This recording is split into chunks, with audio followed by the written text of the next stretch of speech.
All right, I'm about to save your YouTube career. No, seriously, this is an intervention. I've watched thousands of creators crash and burn because they're addicted to over editing.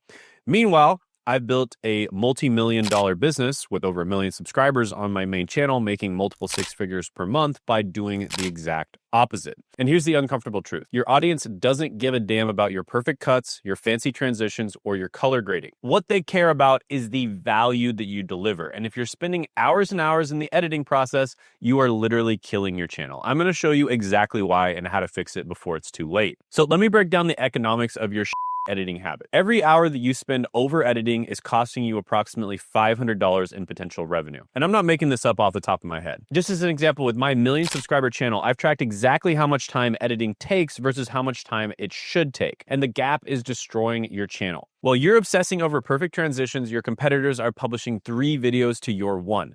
They're growing faster, making more money, and laughing all the way to the bank. And in this masterclass, I'm going to be showing you the bare minimum editing required to maximize your ROI. And fair warning, it is probably going to challenge everything that you think you know about YouTube success. And if you don't know me, I'm Shane Hummus. I run a 1 million subscriber YouTube channel, and I've built multiple 7-figure businesses completely off the back of YouTube. But I wasn't always crushing it. When I first started on YouTube, I was like most people. First of all, I didn't know what I was doing at first, so I'd upload crappy videos. But then when I actually had the skill, I'd spend an entire week editing a single video, obsessing over every little transition, sound effect, and color grade, only to get a pathetic 50 views. And back when I was in pharmacy school, I launched several YouTube channels that all failed miserably. And I was working my ass off editing, thinking that it would make people watch. I'd stay up all night perfecting videos about studying skills, pharmacy topics, self-development, etc. And guess what? Nobody gave a shit.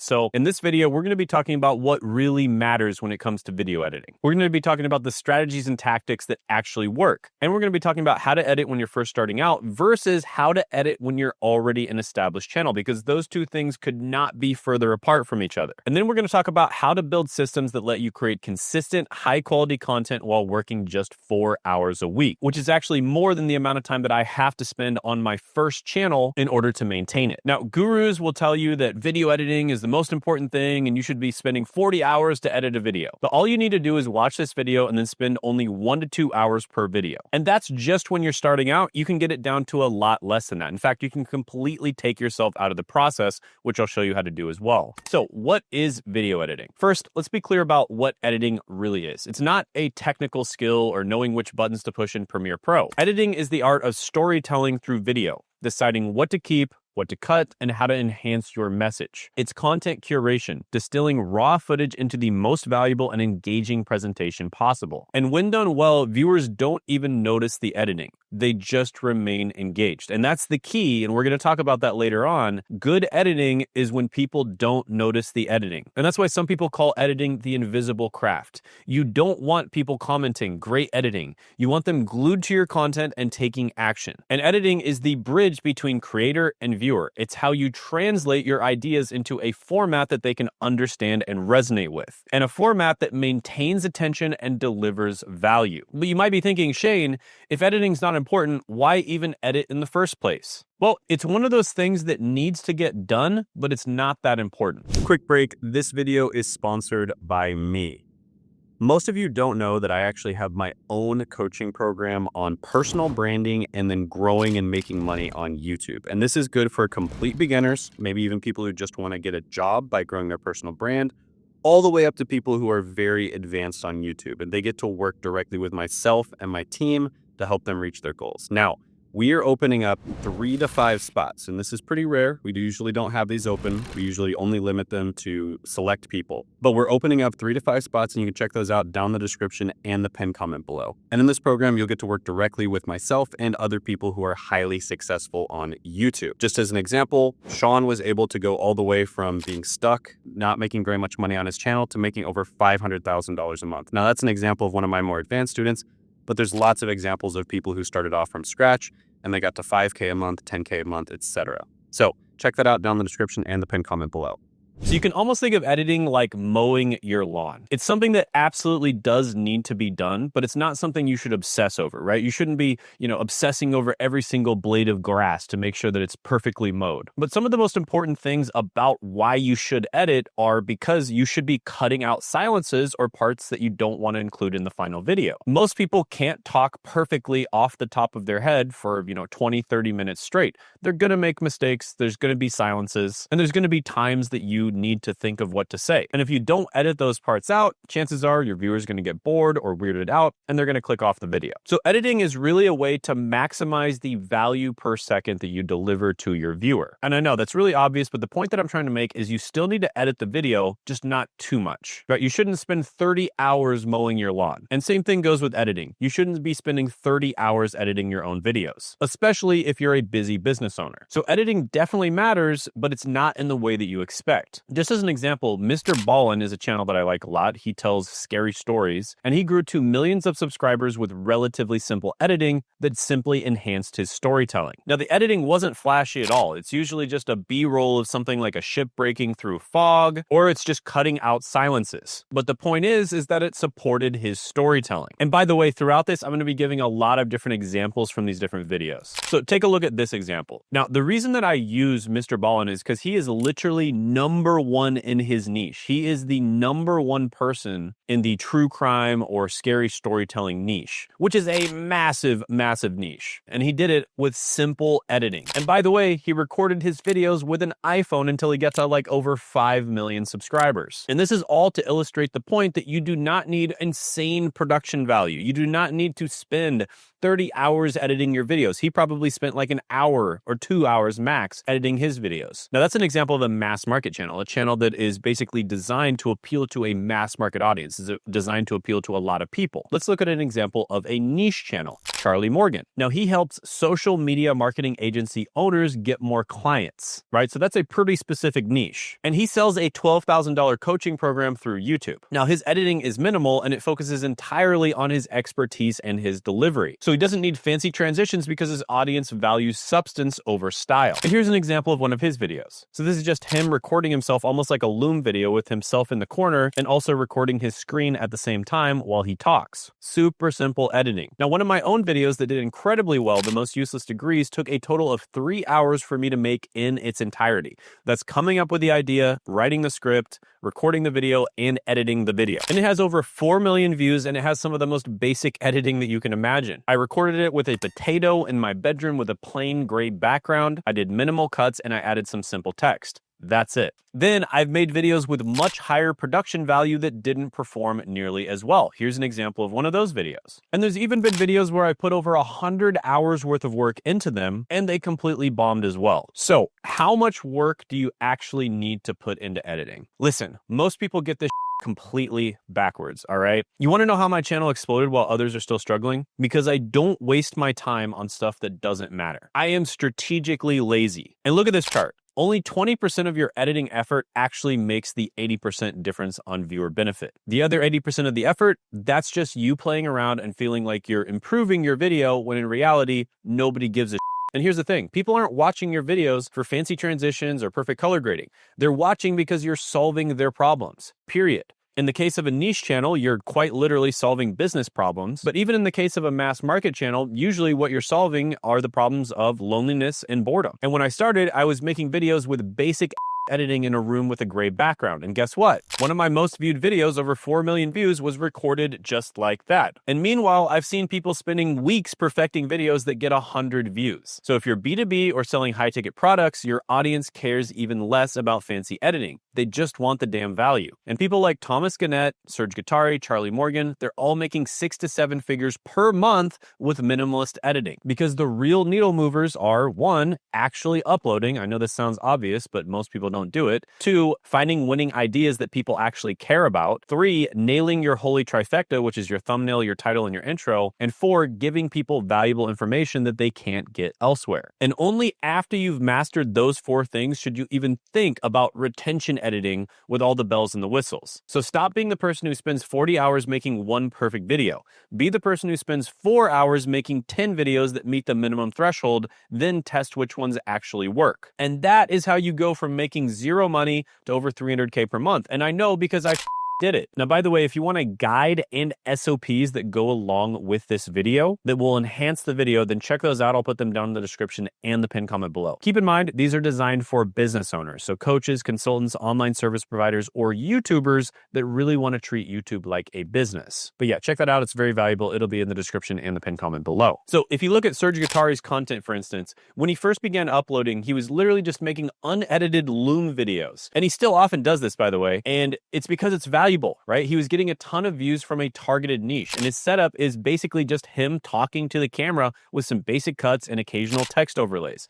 But because his content is solid gold for his target audience, they don't give a right? They don't care about fancy transitions or B-rolls or any like that. And here's an example of his content. He's literally just showing his screen and recording with the Loom video. Or look at Thomas Gannett's channel. His earlier videos are him just documenting his journey. He even made a very basic video that's just him cold calling businesses. All he did was just cold call the businesses and record it live on camera. And he was literally just going to do that anyways, but then he did it while recording it and then uploaded it to YouTube and got a load of views. No fancy editing, no crazy production value, and over 800,000 views on one video. Why? Because he's targeting a sophisticated B2B audience that doesn't give a about fancy transitions or perfect lighting. All they care about is the value he's delivering and the results, right? He's showing people how to make money, not how to make pretty videos. If people wanted to watch perfect editing and perfect production quality, they would turn Netflix on. They would turn the TV on. But that's not what they're after on YouTube. The reason they're on YouTube is because they want to interact with other human beings, right? They're lonely and or bored, and they want to have that authentic interaction with other real people. So when they go on YouTube, it's almost like they're hanging out with a friend that they haven't seen in a little bit. And that's the vibe that you want to capture with your editing. A great example of this is Sam Sulik. His first video was just him working out and then teaching along the way. And his videos are dead simple. All he does is he just records himself working out, and then he tells people why he's doing what he's doing and how he's doing what he's doing in between sets. That's it. And then once in a while, he might take you to the grocery store while he's buying food that he's going to eat in order to gain more muscle. So the goal isn't to have the fanciest editing. It's to have the right editing for your specific content and your audience. Speaking of audience, let's talk about how to understand your audience. And this is one of the biggest mistakes that I see creators make. They get this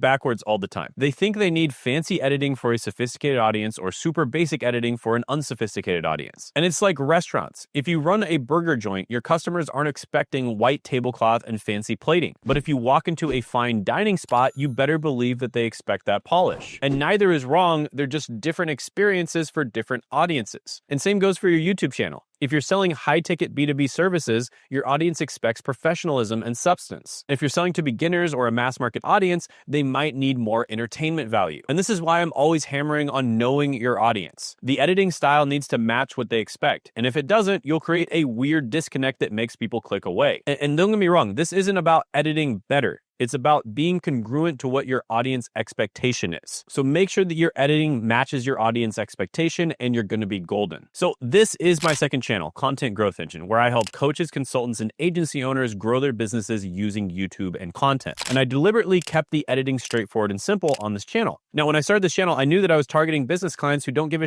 about fancy transitions and effects. They care about value. They care about results. And I'm not trying to target a mass market audience. I don't need to get hundreds of thousands of views on this channel. I only need to get hundreds or thousands of the right views. So you can look at these videos: 7 best $1 million one-person business ideas, how I made 100K per month with my school community, or how I got my first 5 clients with my new SMMA. And these titles are focused on outcomes. They're exactly what sophisticated B2B audiences care about because they're busy people running businesses. They don't have time for fluff. And they just want to know, can this guy help me make more money? Not, wow, nice motion graphics, bro. And this is exactly what I teach in Content Growth Engine.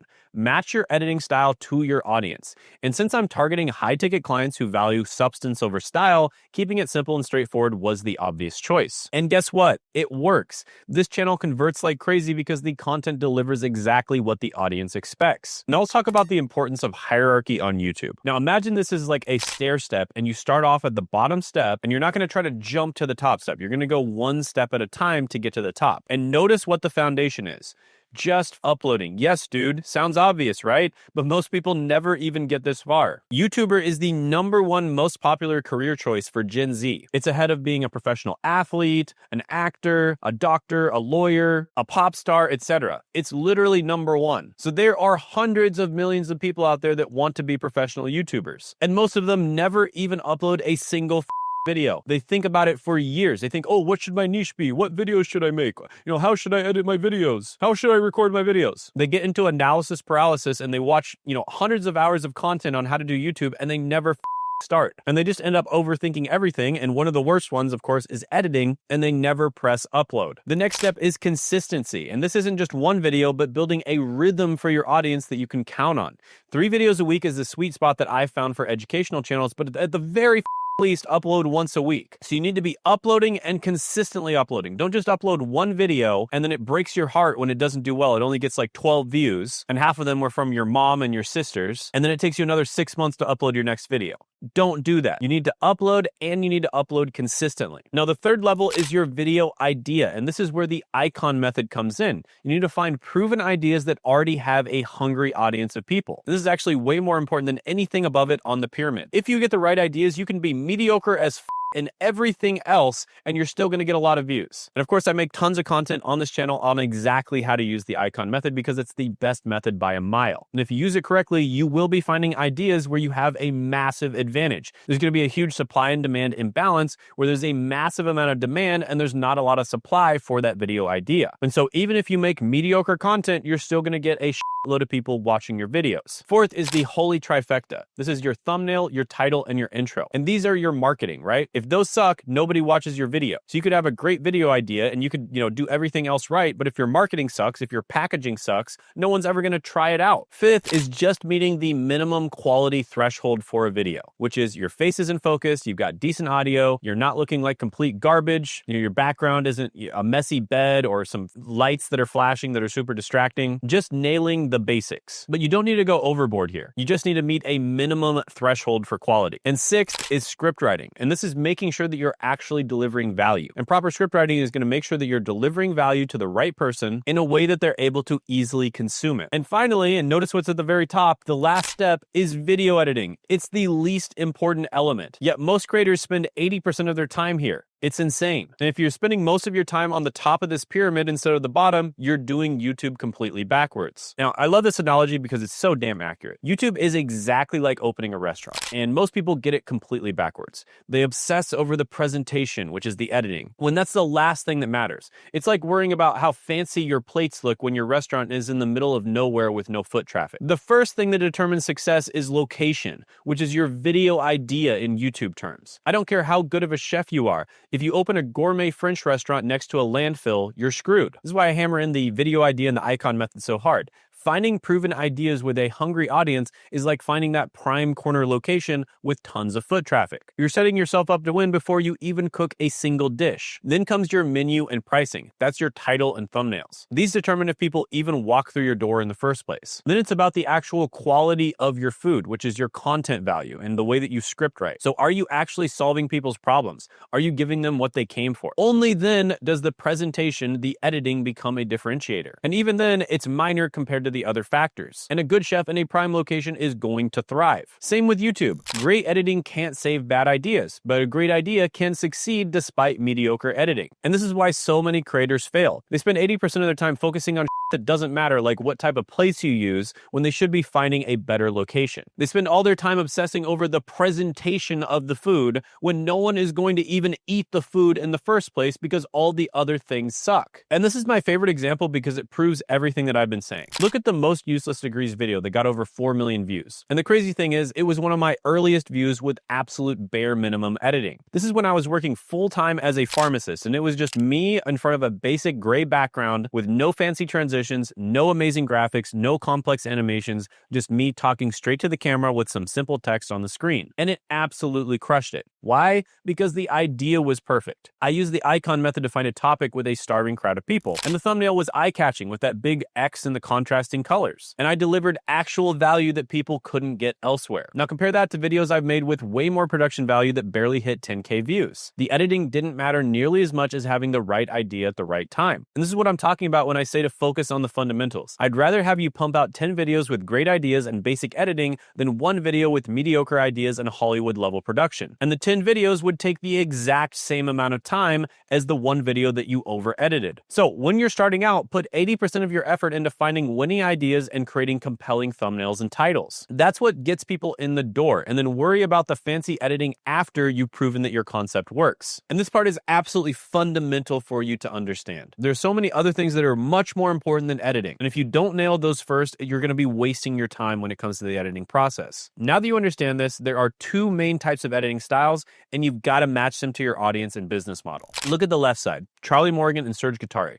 These guys are selling high-ticket B2B services. We're talking $10,000 to $20,000 products to a sophisticated audience of business owners. And their editing is clean, minimal, and straight to the point. No flashy bull. Why? Because their audience doesn't care about fancy edits. They're busy entrepreneurs who want substance, expertise, and solutions. And they're actually turned off by overproduced content because it feels less authentic and trustworthy. Now, look at the right side, Graham Stephan and Iman Gadzhi. They're targeting more of a mass market audience, and their business model relies on AdSense, sponsorships, and selling lower to medium ticket products. Now, their editing is more dynamic, zoom effects, quick cuts, sound effects, etc. Why? Because their audience expects more entertainment value. They're optimizing for watch time and broader appeal to get more views and reach more people. And here's the key. If you're selling high-ticket products or services, your editing should focus on building trust and demonstrating expertise. And I see so many coaches and consultants wasting time with fancy retention editing when their sophisticated audience just wants clear, valuable content. It's like wearing a clown suit to a corporate board meeting. You'd look ridiculous. So make sure you match your editing style to your audience and monetization strategy. And that's how you build a real YouTube business instead of just a YouTube channel. With that being said, retention editing doesn't necessarily hurt even if you sell to a sophisticated audience, but you have to do it right. A good example of this is Brooke Hitting's channel. This guy sells a high-ticket product to a sophisticated audience, but he's still using retention editing in his videos. And guess what? He's crushing it. Here's the key though. It's about timing. Brooke didn't start with all this fancy He focused on the fundamentals first, finding the right ideas, creating great thumbnails, and delivering actual value. And only after he nailed those basics did he invest in better editing. Now, most people do this ass backwards. They obsess over fancy editing before they've even found winning ideas, which is an absolute waste of your time. So yeah, retention editing doesn't hurt even with a sophisticated audience if you've already got your foundation solid, but it should never be your first priority. The hierarchy never changes. Upload consistently, find winning video ideas, nail your thumbnails and titles, meet the minimum quality threshold, make good scripts that deliver value, then worry about fancy editing. And that's how Brooke built a channel that's probably making him way more from his high-ticket offers than most channels with millions of subscribers. Now let's dial in on minimalist editing. Now this is where 99% of people should start. Why? Because you can make 10 minimalist editing videos in the same time that it would take you to make one retention editing video. So that's 9 extra chances that your video is going to take off. And that's 9 different opportunities for you to test out different video ideas and check out different thumbnails and titles. And minimalist editing is all about focusing on the absolute essentials that actually matter. Now, here's what moves the needle when you're starting out. First, cut out your mistakes and awkward pauses. Nobody wants to watch you stumbling over words and taking 5-second breaks to think. This is non-negotiable. Second, make sure your audio is crystal clear. People will forgive mediocre video quality, but if your audio sucks, they're gone. This is why I always tell people to invest in a decent mic before anything else. Third, add basic text overlays, especially when you're transitioning between points in a listicle or highlighting something important. This helps viewers follow along and it gives them visual cues about what actually matters. And finally, use simple transitions to connect your segments smoothly. Nothing fancy, just basic cuts that don't distract from your content. Now, notice what's not on this list. Okay? Fancy animations, elaborate B-roll, complex sound effects, all that that beginners waste hours on that don't actually improve your content's performance. Because when you're starting out, this is your editing checklist. Make these basics before wasting time on anything else. And you'd be shocked how many million view videos that I made with just these 4 elements alone. The rest is just diminishing returns on your time investment. Now, one thing I want to make clear, when I'm saying minimalist editing, I'm not saying put out a bunch of garbage, okay? There's a baseline standard that your videos must hit or people won't watch them. And I call this the minimum viable video. It's like the restaurant analogy. Your food needs to be edible before anyone cares about the presentation. So you don't need a $4,000 camera or professional lighting rig. You know, my early videos that got millions of views were shot with the most basic equipment in a room with a gray backdrop. And that gray backdrop was literally a bed sheet. And the trap I see so many creators fall into is thinking that they need to go way beyond this threshold before they can even start. They spend months getting ready to get ready instead of just hitting record. So meet this baseline, then focus your energy on what actually matters, finding winning ideas and delivering value. That's how you build a real YouTube business. And the audio quality is actually more important than the video quality. I've seen videos shot on potatoes get millions of views, but I've never seen a video with terrible audio do well. People will forgive mediocre video, but they'll bounce instantly if your audio sucks. It's a psychological thing. Bad audio is physically irritating to listen to, and you don't want to irritate your audience. So here's what you absolutely need to nail. First of all, a clear voice that's easy to understand. No mumbling. Second, no background noise or echo. This screams amateur. Third, consistent volume levels. Nobody wants to keep adjusting their volume. And fourth, no crackling, popping, or other distractions. And the good news, you don't need to get expensive gear to get this right. When I first got started, I literally hung up clothes in my closet as a makeshift sound absorber, and it worked surprisingly well for killing echo. And nowadays, tools like Adobe Podcast can clean up your audio with a few clicks, and it's almost magic what they can do. So you can literally just record audio from your iPhone as long as it's not too far away from you. And then you can put that audio through Adobe Podcast and it's going to sound professional. However, if you're on a budget, I would recommend getting a decent mic before you worry about cameras or lighting. A $100 mic with good acoustics will sound better than a $500 mic in a bad room. And this is part of that minimum quality threshold that I talked about. Get your audio right and you're already going to be beating half the creators out there that are still obsessing over 4K videos while sounding like absolute shit. Now let's talk about what you need to nail with your visual setups. First of all, your face needs to be in focus, okay? This is non-negotiable. If you're blurry, nobody's going to be watching. I don't care how valuable your content is. If people can't see you clearly, they're probably going to click away. Second, your shot needs to be stable, not shaky. So put your camera on a tripod or stack some books, unless you're specifically doing vlog-style content. Third, you need proper exposure. So not too dark where they can't see your face, but not blown out where you look like a ghost. Basic lighting goes a long way here, and even a $20 ring light can fix this problem. Fourth, you need a clean, non-distracting background, right? You don't need anything fancy. Even a plain wall works. Just make sure that there's not a bunch of clutter behind you. Now look at this example. Super simple setup, a basic DSLR camera, which by the way, you can literally just use an iPhone. iPhones are great now. Basic lighting and a gray backdrop. Nothing fancy, but it hits all the requirements. This is exactly what I mean by meeting the threshold. You don't need Hollywood level production, but you also can't look like garbage either. So find that middle ground and focus your energy on what actually matters. Delivering value. And honestly, if your content is good enough, people will watch you filming in a closet, but they won't watch you if they can't see or hear you properly. All right, now next let's talk about pacing. And this is something that I see people on all the time, and it's actually really important. So pacing is kind of like one of those invisible things that viewers feel, but they don't consciously notice usually until it's bad. And here's what you need to nail with pacing. First, cut out all those awkward pauses where you're thinking about what to say next, unless it's an intentional dramatic pause for effect. And also, if you mess up, obviously cut that part out. This is why I tell people to use the cut that part technique when they're recording. Just say it when you mess up, and your editor can easily find those spots. In fact, they can actually just look at what the waveform looks like. So cut that part has a very specific waveform. And so when you say that, your editor will know that they need to cut that part out. Second, make sure your transitions between points are smooth. If you're doing a listicle, there needs to be a clear flow from point 1 to point 2 and so on. Don't just jump around abruptly between topics. Third, you need to maintain a natural flow of information. This comes down to your script structure.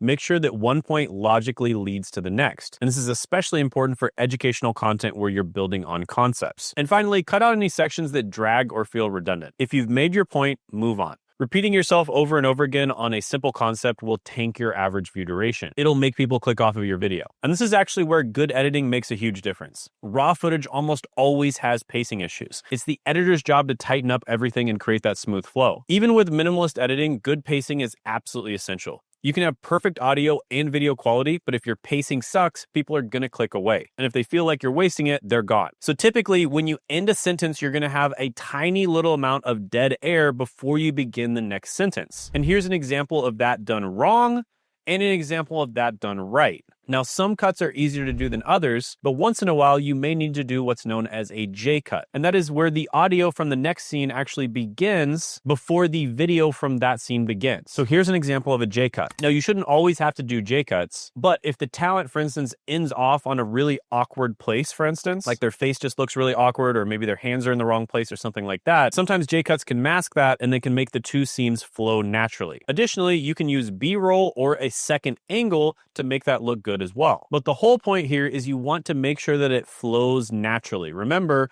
good editing is when you don't notice the editing. So let's break down exactly what you need to know to execute minimalist editing effectively. And this is going to be editing 101, the absolute bare minimum that you need to do, right? Nobody's perfect on camera. I'm sure as hell not. I mess up words all the time. I have awkward pauses, and sometimes I completely lose my train of thought. And that's normal. But the difference between amateur and professional content, professionals cut that shit out. So your job is to remove all those ums, ahs, long pauses, and mistakes. And it's kind of like digital plastic surgery. Nobody needs to see the messy parts. And here's a pro tip that I use. When I'm recording and I make a mistake, I'll usually pause briefly before restarting the sentence. And this creates a visual and audio cue in the timeline that makes it super easy for my editor to find where to cut. And you can also see it in the waveform. There's a clear gap. Additionally, if I end a sentence and my hands are here, I will keep my hands here until I start the next sentence. Whereas if I ended the sentence with my hands here, and then the next sentence starts with my hands down here, that's going to look pretty awkward. Now, you can mask this if you're a really good video editor. You can use other angles, you can use B-roll on top of it, etc., but it just makes it a lot easier if the talent knows to do this. And the talent in this case, of course, is you. So the real trick is making these cuts invisible. You want to find natural transition points in your speech or movements to hide the cuts. And when done right, viewers won't even notice that you've edited anything. And this is literally the most basic form of editing, but it makes a massive difference in how professional your content feels. And even with a $5,000 camera and perfect lighting, if you leave in all the ums and the mistakes, you're still going to look like an amateur. Now, when editing videos, your first job is to identify dead air, right? Audio waveforms are your visual guide. They show you exactly where sound is happening and where it's not. And the higher the waveform, the louder the audio. Flat areas mean silence, and that's what we want to get rid of. So look for patterns in your audio timeline.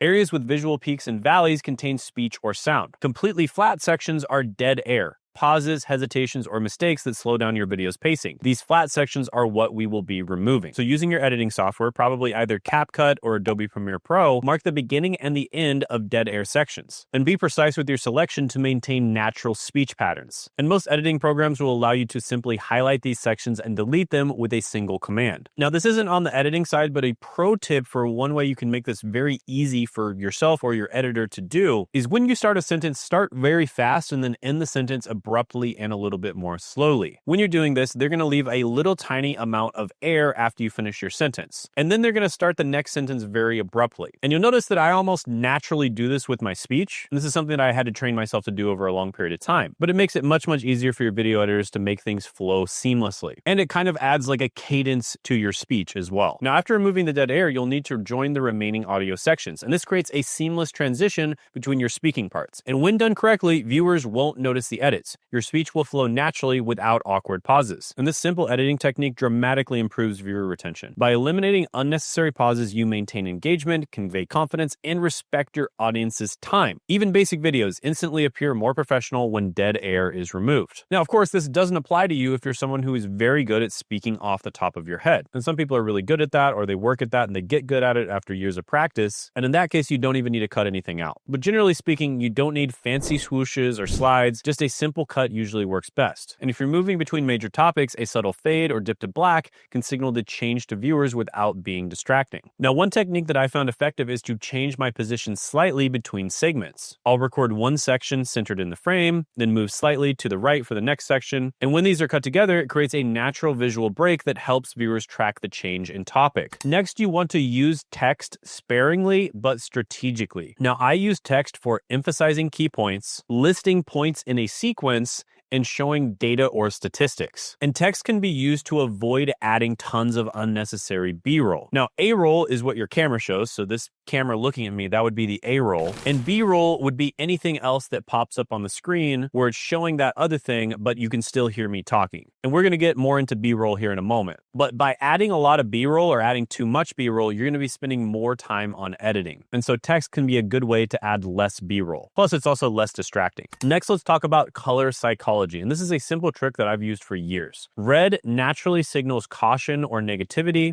Green signals positivity, and white is neutral. And when I'm discussing something negative, like a poor career choice, I will use red for the text. For positive options, I will use green. And for neutral information, I will use white. It's basic color psychology, but it works. Viewers subconsciously process these cues, which helps them to follow your message more easily. So all of these things that I've been talking about are things that you should be doing even if you're doing a minimalist editing style. Next, we're going to talk about retention editing, but one thing I want you to understand is this is a spectrum. And all the way on the end of the minimalist editing spectrum is going to be no editing at all. So this would be where you just talk to your camera for 10 minutes and you either don't make any mistakes, or if you do make them, you just leave them in. And then all the way on the retention editing side of things would be Mr. Beast content. Constant cuts, constant sound effects, lots of different scenes, lots of B-roll, lots of advanced editing techniques. And his editors probably spend hundreds, if not thousands of hours on each video that he makes. And chances are your videos are going to land somewhere in between those two spectrums. But let's go ahead and talk about the retention editing side of things. So first of all, where does the word retention come from? Well, retention is simply keeping people that are watching your video on your video, because there's a million other things that they could be doing, and retention is all about them continuing to watch your video. Because at the end of the day, YouTube doesn't care about how pretty your video looks. It cares about if people continue watching it and how long they watch your video. So let's dive deeper into what exactly retention editing is and how to do it. But before we dive into retention editing, let's talk about the reasons why viewers leave your videos in the first place. So one reason is they got what they came for. So let's just say that your video was, one secret technique to get more clients. And then in the first couple minutes of the video, you reveal what the secret technique is. Well, the reason they clicked on the video most likely is because they were curious about what that secret technique is. And the moment you reveal what it is, there's a good chance a lot of those people are going to end up clicking off. So this goes into more than just editing, but you would want to write into the script a reason to keep on watching the video. And you'd want to do it immediately after you reveal whatever the secret technique was. And to be fair, this isn't always something that the video editor can do. So you can't always prevent this. Another reason that people leave is because you've simply lost their interest, right? And you can fix this with better pacing and pattern interruptions. So when you're editing videos, you do have a lot of control over the pacing.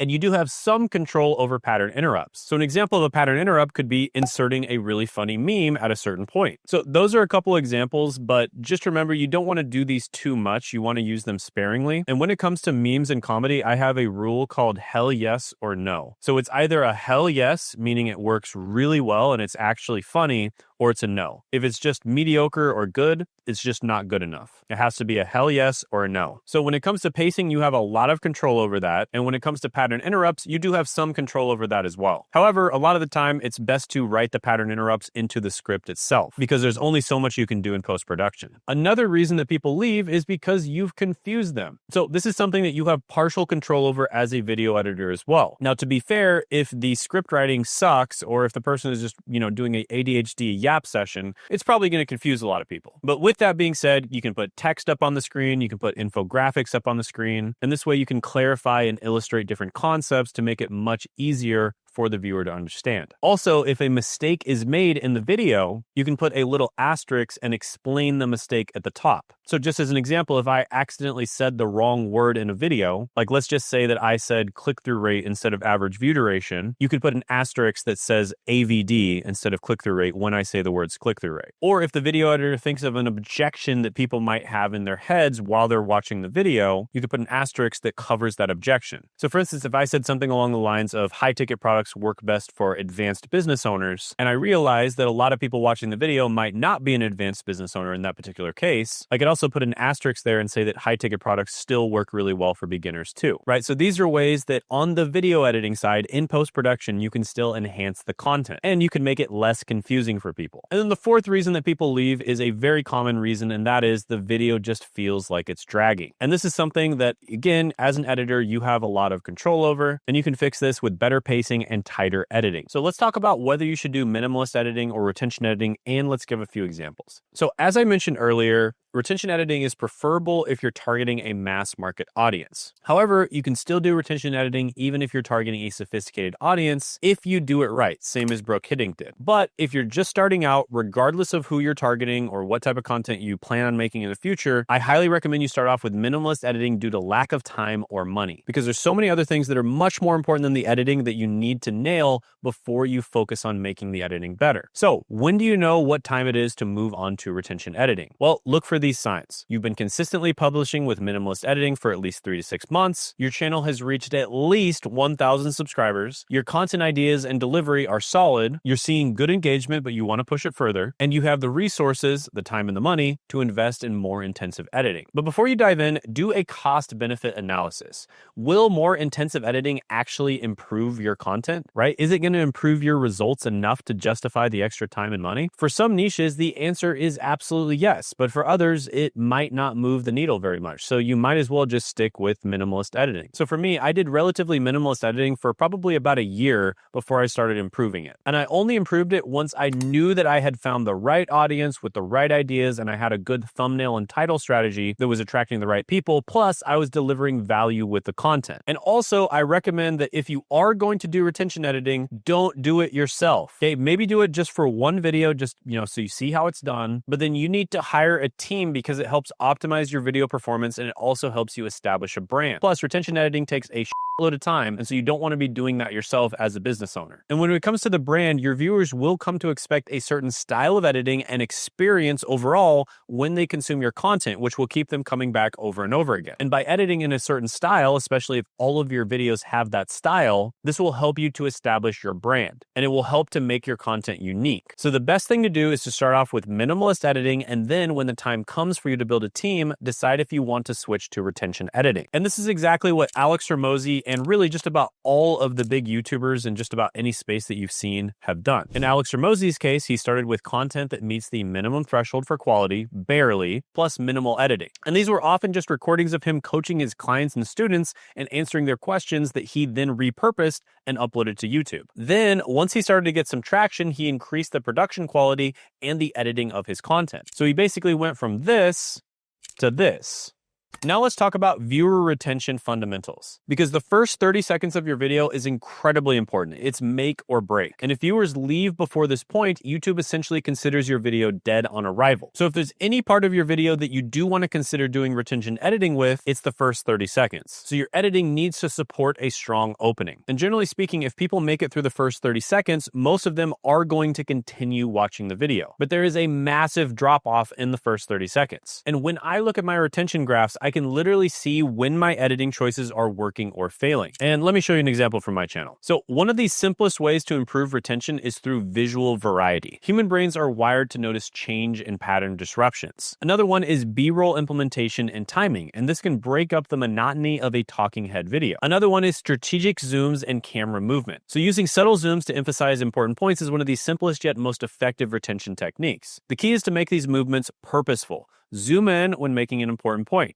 Zoom out when transitioning to a new topic. Move slightly to create visual interest during longer explanations. Next, let's talk about strategic sound effects. Now, use these sparingly, right? You need to not overdo this. But sound effects can emphasize important points and maintain attention. And I use subtle whoosh sounds for transitions, ping sounds for key points, and cash register sounds when discussing money. Now, make sure that these sounds aren't annoying, right? Make sure they're not way louder than my voice. And also make sure there's not too many of them or they don't happen at weird points. The key word here is sparingly, right? Don't overdo it. If you overdo it, it's going to become annoying rather than engaging. Next is music selection and implementation. Now, background music set at the right level can help your video a little bit. I would say music can enhance your video by a few percentage points. But if you use it the incorrect way, it can absolutely destroy your video. So if you're going to use music, you need to do it well. And the trick is to use music that matches the tone of your content and to keep it subtle enough that it doesn't distract from your voice. And I personally don't use this very often. Based on the data, music on the intro basically makes your video a little bit better if done properly, and it makes it like 50% worse if you do it incorrectly, right? So maybe 1 to 5% better if you do it perfect and 50% worse if you don't. So just don't put music if you're a beginner. And you're also likely to face headaches like copyright strikes if you're not careful too. Next, let's talk about how to find your editing style. And the important thing here is to find inspiration without copying. So one of the biggest challenges in developing your editing style is finding inspiration without becoming a carbon copy of another creator. You do not want to become a cheap ripoff of someone else. else, especially if they're in your niche. So for me, instead of just studying one creator in my niche, I deliberately looked at creators across many different niches who share my target demographic audience. So I'll study a finance YouTuber, a fitness YouTuber, a tech reviewer that all appeal to a similar audience as mine. So I watch content on productivity, biohacking, lifestyle, male-centric channels, investing, business, make money online, chess, MMA, etc. And these are all types of channels that my ideal customer likely watches as well, because my ideal customer is basically the younger version of myself. But typically, the people that I will steal things from here and there are going to be outside of my niche. And then I only steal little bits and pieces from each one of those people. And the only thing I steal from people that are in my niche is the idea for videos. Stealing the personality style of others in your niche is the quickest way to be seen as a cheap ripoff,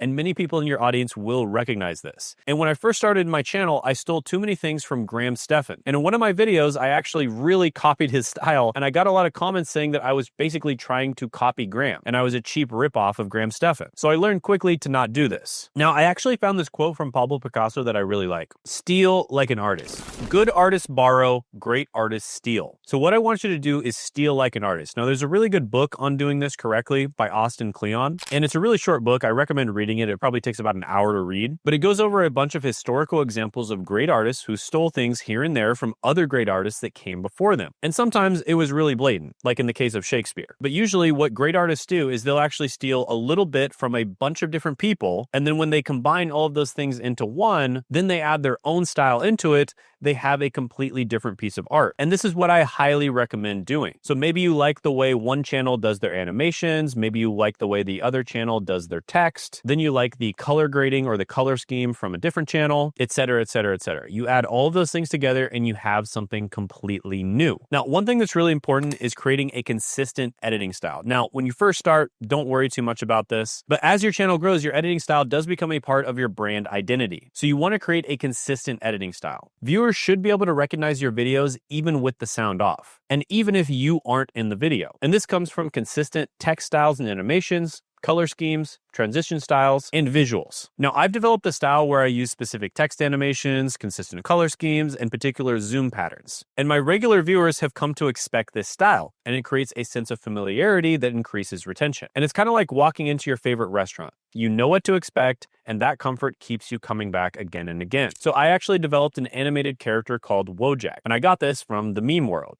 And you can see him in almost every video that I upload on my main channel. And who knows, there may be a lot of people out there who associate Wojak with my channel. So that's just one example of how I do this. Next, let's talk about the audio retention graph. This is your editing report card. It shows exactly where viewers stayed engaged and where they left. So pay special attention to sharp drops, something turned viewers off. In this case, it may be me not being on the camera. Flat or rising sections, something kept viewers engaged. In this particular video, something about the user manual writer kept the viewers interested. Relative retention compared to your other videos. Keep in mind that this video is a huge hit, so you might notice a dip in your usual retention because it's being published out to a wider audience. But just think of this like being in a room with 10 people who already know you versus being in a room with 1,000 people and half of them don't even know who you are yet, right? If 10 people know who you are already and you start telling them a story, they're probably going to listen to your story because they know that you're a good storyteller in the past. Whereas if you're in a room with 1,000 people and you start telling a story and most of them don't even know who you are, many of them are not going to listen to your story. So if you have a video that gets pushed out to a mass market audience, even though the retention might go down a little bit, that doesn't necessarily mean that the video is bad. But by using your retention editing graph, you can make changes to your editing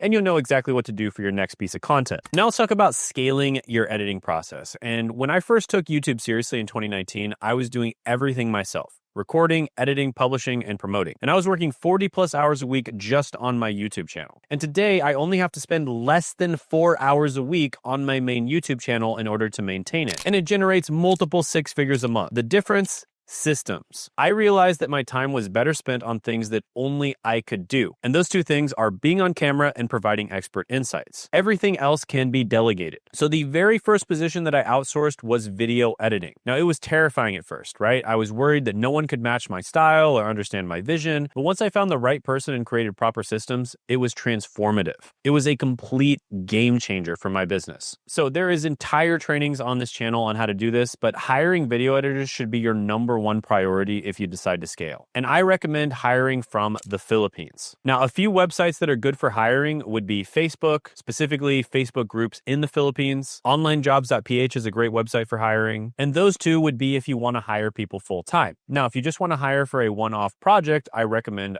Fiverr. And then eventually, once you have a big enough team, you can hire people through referrals. This is where you basically just tell your team, hey, I'm hiring for this position. Here's the job description. And if they're able to find you the right type of person for the position, then you will give them a referral fee. And this might be a few $100s. Now let's talk about the stages of growing a YouTube channel. Now, in stage 1 of growing your YouTube channel, when it's just you, you're doing everything alone. And at this stage, especially if you don't use the systems that I recommend that you use, you're probably going to be spending like 30 plus hours a week on your channel. And this is why I don't want you spending a lot of time editing single videos. So if you're editing your own videos, you should only be spending 1 to 3 hours max. And this is why you need to be watching a channel like mine so that you don't have to spend 30 to 40 hours a week on your channel. Now, stage 2 is your first hire. So this is going to be you and a video editor. Now, this is such a critical step because editing is the biggest time sink that doesn't move the needle very much. And when you hire your first editor, you get to offload that 10% portion, but you keep focusing on high impact activities. Now, this editor doesn't just have to edit. They can help you with other things. Just as an example, the very first person that I hired is now my general manager, and he can do literally every job on my team. Stage 3 is going to be a small team. So this is you plus a video editor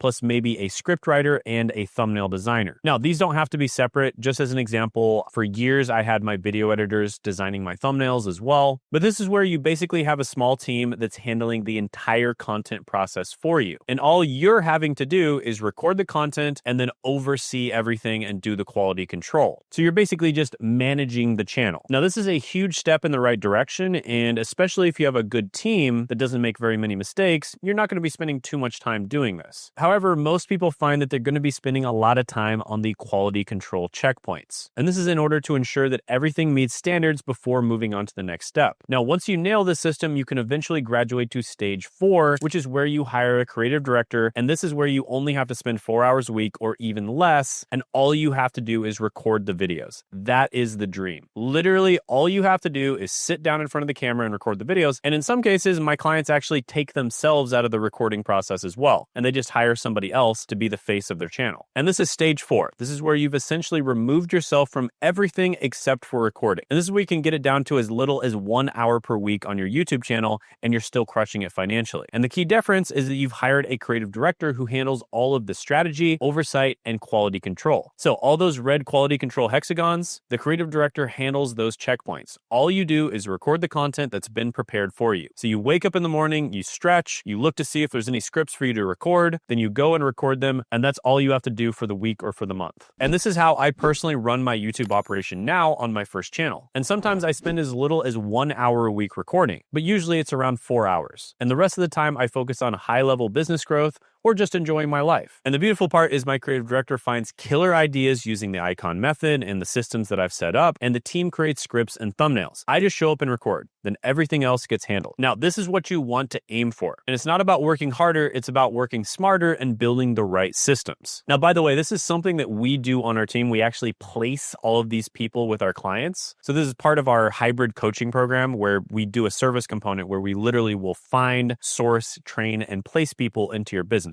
So if you're a busy business owner and you're interested in that, check out the link in the description and the pinned comment below. All right, so wrapping this up, let me leave you with the most important principles of strategic video editing. 1, focus on what matters. Idea selection, value delivery, and basic quality will always outweigh fancy editing. 2, match your editing to your audience goals. There's no one-size-fits-all approach to editing. What works for a gaming channel won't necessarily work for a B2B channel. 3, start minimal, then evolve. Begin with the basics, then gradually add more sophisticated elements as you grow. 4, let data guide your decisions. Use analytics to determine what's working and what isn't. 5, build systems that scale. Document your processes so you can delegate effectively. And remember, editing is just one piece of the YouTube success puzzle. It's important, but it's not everything. The best editing in the world can't save a bad idea, but a great idea can succeed with adequate editing. Your goal isn't to be the best editor, it's to be the best creator. So use editing as a tool to enhance your message, not as an end in itself. Now go out there and create content that matters. The world needs your voice and your ideas. Now remember, your goal isn't to be the best editor, it's to be a wealthy creator. And editing is just one piece of the puzzle. You can kind of think of editing as putting some salt and pepper on a steak. If you put a little bit of salt and pepper on your steak, it's going to enhance the steak. If you do too much, it's actually going to ruin it, right? If you dump out the entire salt shaker on your steak's going to be ruined. So it's important, but it's not everything. And it can be overdone. Now, if you are a busy business owner, if you're a coach, consultant, online service provider, or you're a YouTuber who wants to really treat YouTube like a business, figure out how to turn it into a business where it's working for you, where you can work on the business and you're not stuck working in the business, or you want to figure out how you can monetize effectively,